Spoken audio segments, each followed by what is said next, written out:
नमस्कार। आज हम नए भारतीय साक्ष्य अधिनियम 2023 की गहराइयों में उतरने वाले हैं। हम उन बुनियादी नियमों को समझेंगे जो ये तय करते हैं कि भाई अदालत में कौन गवाही दे सकता है और किसे क्या बताने के लिए मजबूर किया जा सकता है। ये कानून सच और चुप्पी के बीच एक बहुत ही महीन रेखा खींचता है। तो सबसे बड़ा सवाल यही उठता है, क्या किसी गवाह को अदालत में वो सब कुछ बताना ही पड़ता है जो वो जानता है? सुनने में यह सवाल बड़ा सीधा लगता है, लेकिन इसका जवाब कानून के सबसे दिलचस्प पहलुओं में से एक को खोलता है। ये वो टकराव है जो सबूत की जरूरत और चुप रहने के अधिकार के बीच हमेशा बना रहता है। तो चलिए आज क्या क्या समझने वाले हैं उस पर एक नजर डालते हैं। सबसे पहले हम जानेंगे कि गवाह होता कौन है और कैसे बनता है। फिर हम उन कानूनी रूप से संरक्षित रहस्यों पर बात करेंगे जहां चुप रहने का अधिकार मिलता है, और आखिर में गवाही से जुड़े कुछ और जरूरी सिद्धांतों को भी समझेंगे। ठीक है, तो शुरू करते हैं हमारे पहले हिस्से से। सबसे पहले तो यह समझना जरूरी है कि अदालत के नजर में एक गवाह है कौन। क्या कोई भी आकर गवाही दे सकता है? देखते हैं कानून इस बारे में क्या कहता है। देखिए, कानून का जो शुरुआती बिंदु है, जो स्टार्टिंग पॉइंट है, वो बहुत सरल और बहुत खुला है। धारा 124 के हिसाब से हर व्यक्ति गवाही देने के लिए सक्षम माना जाता है। इसके पीछे सोच ये है कि न्याय तक पहुंचने के लिए ज्यादा से ज्यादा जानकारी अदालत के सामने आनी चाहिए।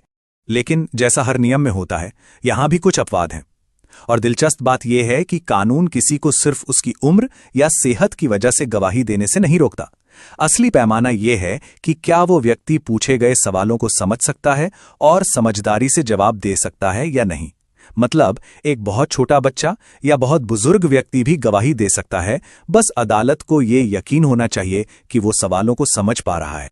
और यही सोच, यही सिद्धांत मानसिक बीमारी वाले लोगों पर भी लागू होता है।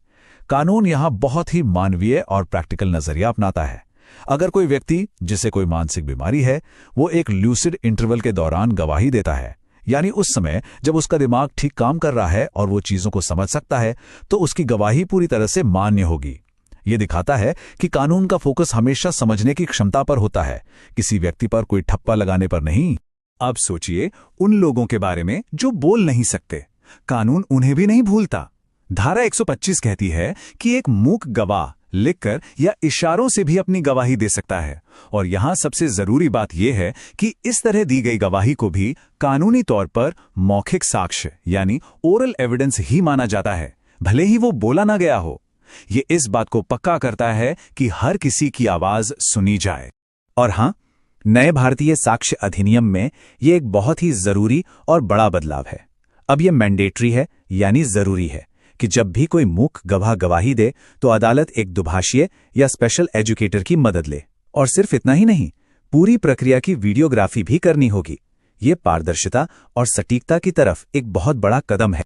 चलिए अब दूसरे हिस्से पर चलते हैं। अभी तक हमने बात की कि कौन बोल सकता है। अब हम बात करेंगे कि कब किसी को चुप रहने का पूरा अधिकार है। कानून में इसे कहते हैं प्रिविलेज्ड कम्युनिकेशंस, या आसान भाषा में कहें तो कानूनी रूप से संरक्षित रहस्य। ये वो बातें हैं जिन्हें बताने के लिए कोई आपको मजबूर नहीं कर सकता।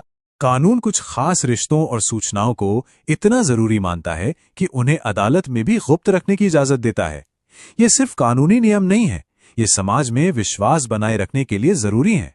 इनमें जजों का व्यवहार, पति पत्नी की आपस की बातचीत, देश से जुड़े गोपनीय मामले और हां, पुलिस के मुखबिरों की पहचान जैसी चीजें शामिल हैं। आइए पति पत्नी के बीच के इस विशेषाधिकार को थोड़ा और गहराई से समझते हैं। ये नियम कहता है कि किसी को भी अपने जीवन साथी से शादी के दौरान हुई बातचीत को बताने के लिए मजबूर नहीं किया जा सकता। सोच ये है कि शादी के रिश्ते की पवित्रता और निजता को बचाया जाए। लेकिन इसके भी कुछ जरूरी अपवाद हैं, जैसे कि अगर दूसरा साथी खुद सहमति दे दे, या फिर मुकदमा उन दोनों के बीच ही हो, जैसे तलाक का केस, या फिर मामला एक के द्वारा दूसरे के खिलाफ किए गए अपराध का हो, जैसे घरेलू हिंसा, तो ये सुरक्षा हट जाती है। अब हम आते हैं कानून के सबसे मजबूत सुरक्षा कवचों में से एक पर। यह है वकील और उसके मुवक्किल के बीच का रिश्ता। यह सिर्फ एक नियम नहीं है, बल्कि एक निष्पक्ष न्याय व्यवस्था की नींव है। सीधी सी बात है, इस सिद्धांत का सार यही है।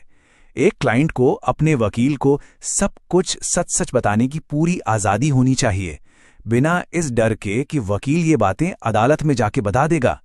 इसी भरोसे पर ही एक अच्छा कानूनी बचाव खड़ा होता है। तो क्या क्या सुरक्षित है?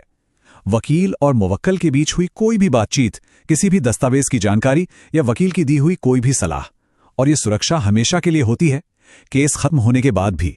लेकिन इसकी भी एक सीमा है। अगर कोई अपने वकील से भविष्य में कोई अपराध करने के लिए सलाह लेने जाए या वकील अपने काम के दौरान कोई अपराध या धोखाधड़ी होते हुए देख ले, तो वो बातचीत सुरक्षित नहीं रहती। कानून अपराध को बढ़ावा देने की इजाजत नहीं दे सकता। अब एक ऐसे क्षेत्र की तरफ बढ़ते हैं जो थोड़ा विरोधाभासी लग सकता है। हमने अभी अभी चुप रहने के अधिकार की बात की, लेकिन कुछ हालात ऐसे भी हैं जहां कानून आपको बोलने के लिए मजबूर करता है, भले ही जवाब आपके ही खिलाफ क्यों न जा रहा हो। यहां कानून एक बहुत ही स्मार्ट संतुलन बनाता है। नियम यह है कि अगर कोई सवाल केस से जुड़ा हुआ है तो गवाह को उसका जवाब देना ही पड़ेगा। वो ये कहकर मना नहीं कर सकता कि इससे तो मैं ही फंस जाऊंगा। लेकिन इसके बदले में कानून एक सुरक्षा भी देता है। वो कहता है, तुम सच बताओ और हम वादा करते हैं कि तुम्हारे दिए गए इस जवाब के आधार पर तुम्हारे खिलाफ कोई केस नहीं चलाएंगे। इसका एक ही मकसद है, अदालत को सच्चाई तक पहुंचने में मदद करना। और अब हम आ गए हैं अपने आखिरी खंड पर। यहां हम गवाहों से जुड़े कुछ और मौलिक सिद्धांतों को समझेंगे।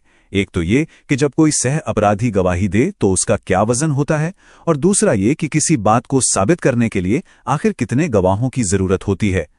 कानून के हिसाब से एक सह अपराधी यानी जो जुर्म में शामिल था, वो अपने साथी के खिलाफ एक पूरी तरह से काबिल गवाह माना जाता है, और कानूनी तौर पर सिर्फ उसकी गवाही के आधार पर भी सजा दी जा सकती है। हालांकि असल में अदालतें बहुत सावधान रहती हैं। जाहिर है, एक सह अपराधी के पास झूठ बोलने की कोई वजह हो सकती है, इसलिए जज आमतौर पर उसकी गवाही की पुष्टि के लिए दूसरे सबूत भी जरूर देखते हैं। ये एक ऐसा सवाल है जिसके बारे में अक्सर लोगों को गलतफहमी होती है। शायद फिल्मों की वजह से हम सोचते हैं कि किसी केस को साबित करने के लिए कई गवाहों की लाइन लगानी पड़ती है। पर क्या कानून सच में किसी गिनती की बात करता है? जवाब शायद आपको थोड़ा चौंका दे। कानूनी तौर पर किसी भी बात को साबित करने के लिए गवाहों की कोई कम से कम संख्या तय नहीं है। सिर्फ एक भरोसेमंद गवाह भी काफी हो सकता है।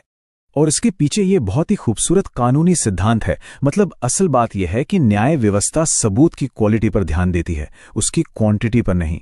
10 अविश्वसनीय गवाहों की भीड़ से कहीं ज्यादा वजन एक ईमानदार और भरोसेमंद गवाह के बयान में होता है। तो आखिर में हम इसी सवाल पर वापस आते हैं, गवाहों से जुड़े ये सारे नियम, कौन बोल सकता है, किसे चुप रहने का अधिकार है, वकील की गोपनीयता, सबूत का वजन, ये सब एक बहुत नाजुक संतुलन बनाने की कोशिश करते हैं। ये सिर्फ सच को उजागर करने के बारे में नहीं है, बल्कि ये लोगों के अधिकारों और समाज में भरोसे के रिश्तों को बचाने के बारे में भी है। ये एक लगातार चलने वाली बहस है जो भारतीय न्याय प्रणाली के बिल्कुल दिल में बसती है। वाकई सोचने के लिए एक दिलचस्प